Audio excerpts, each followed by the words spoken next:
Talk of this conundrum between theory and experiment in physics.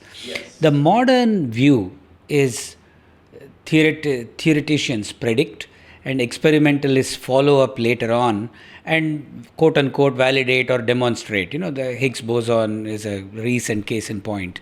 But that's not the way physics progressed even 300-400 years ago.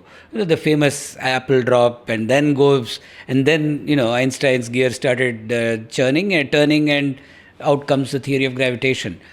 What is the correct way to think of the view or the balance between theory and experiment? Okay. So the most generous answer to this would be that it is a science, and science has lots of components.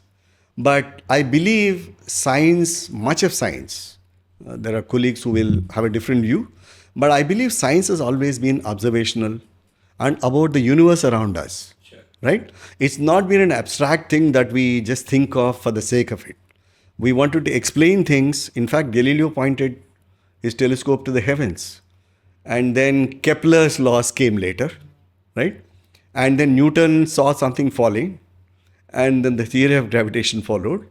So, in a manner of speaking, things fall into place when you actually observe and find something that you can't understand and try and make sense of what this is. So, we observe, we sort of, make an experiment, then we make models.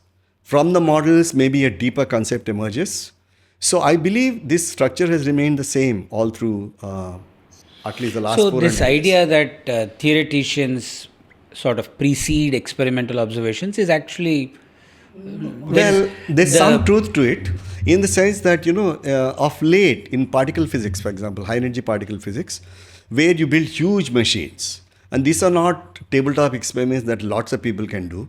It's a multinational collaboration where a lot of people have to come together to actually do this, put their money and talents and technical capabilities together to see that an experiment, to search for some prediction.